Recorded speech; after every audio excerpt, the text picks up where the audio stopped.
ಯಾವ ಪೇಪರ್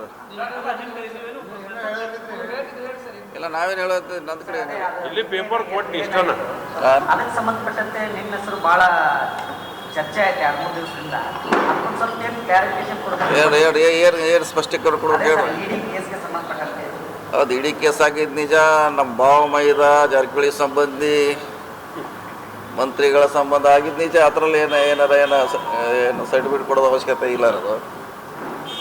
ಅದನ್ನು ಸ್ಪಷ್ಟೀಕರಣದ ಅವಶ್ಯಕತೆ ಇಲ್ಲ. ಅದೇನು ಎಲ್ಲರಿಗೂ ಗೊತ್ತಿದ್ದ ವಿಚಾರ. ದಾಳಿಯನ್ನು ರಾಜಕೀಯ ಪ್ರೇರಿತ ಅಂತೀರೋ ಸದ್ಯಕ್ಕೆ ಹೇಳಲಿಕ್ಕಾಗಲ್ಲ ರೀ.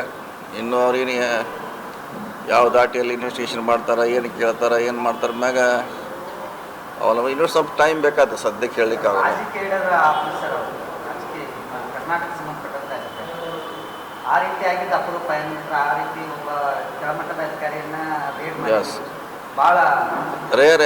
ಇಲ್ಲಿವರೆಗೆ ಭ್ರಷ್ಟಾಚಾರ ಮಾಡಲಿಕ್ಕೆ ಲೋಕಾಯುಕ್ತ ಇದೆ, ಅವ್ರದ್ದು ಇಲಾಖೆ ಇದೆ, ಬೇರೆ ಬೇರೆ ಏಜೆನ್ಸಿ ಅವ್ರು ಮಾಡ್ತಾರೆ. ಇದು ಫಸ್ಟ್ ಟೈಮು ಭ್ರಷ್ಟಾಚಾರ ಆರೋಪ ಮೇಲೆ ಇಷ್ಟು ದೊಡ್ಡ ರೇಡ್ ಆಗಿದ್ದು ಇತಿಹಾಸ.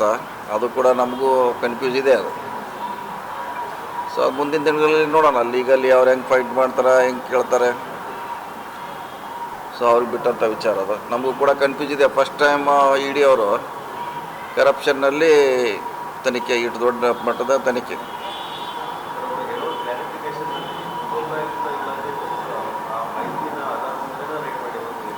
ಇಲ್ಲ ಲೋಕಾಯುಕ್ತನೂ ಗೊತ್ತಿಲ್ಲ. ಅದು ಲೋಕಾಯುಕ್ತ ಯಾವುದ ಕೇಸ್ ಇದೆ. ಹಿಂದೊಂದಾಗಿತ್ತು, ಅದು ಸ್ಕ್ವಾಶ್ ಆಗಿತ್ತು. ಅದು ಅವ್ರ ಮೇಲೆ ಒಂದು ಕೇಸ್ ಇತ್ತು ಹಿಂದೆ, ಸುಮಾರು ವರ್ಷ ಹಿಂದೆ.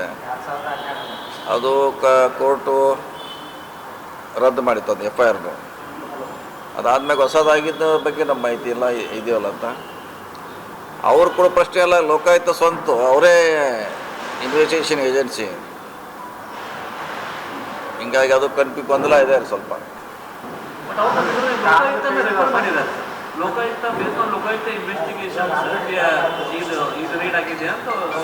ಬಹುಶಃ ಅದನ್ನು ಹಳಿದ ರೆಫರೆನ್ಸ್ ಕೊಟ್ಟಿದ್ದಾರೆ, ಹೊಸದಲ್ಲ. ಅದು ಹಳಿದ ಇರಬೇಕು ನನ್ನ ಲೆಕ್ಕದಲ್ಲಿ. ನನಗೆ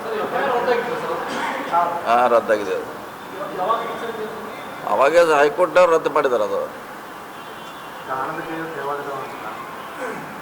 ಸ್ವಲ್ಪ ಟೈಮ್ ಬೇಕಲ್ಲ. ಈ ಸದ್ಯಕ್ಕೆ ಹೇಳೋಕ್ಕಾಗಲ್ಲ. ಇನ್ನೊಂದು ಇನ್ವೆಸ್ಟಿಗೇಷನ್ ಯಾವ ದಿಕ್ಕಿನಾಗ ಹೋಗ್ತಿದ್ದೆ ಅದ್ರ ಮ್ಯಾಗ ಅದೆಲ್ಲ ಡಿಪೆಂಡ್. ಅದು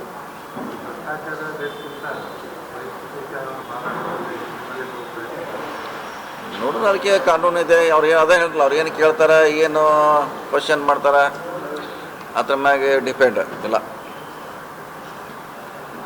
ಸರ್, ಈಗ ಧಾರವಾಡ ಡಿಸ್ಟ್ರಿಕ್ಟ್ ಇನ್ಚಾರ್ಜ್ ಮಿನಿಸ್ಟರ್ ಕೊಟ್ಟಿದ್ದಾರೆ. ಈಗ ಬೆಳಗಾಂ ಧಾರವಾಡ ರೈಲ್ವೆ ಇನ್ನು ಬೆಳಗಾಂದಲ್ಲಿ ಲ್ಯಾಂಡ್ ಅಕ್ವಿಸಿಷನ್ ಕ್ಲಿಯರ್ ಆಗಿದೆ.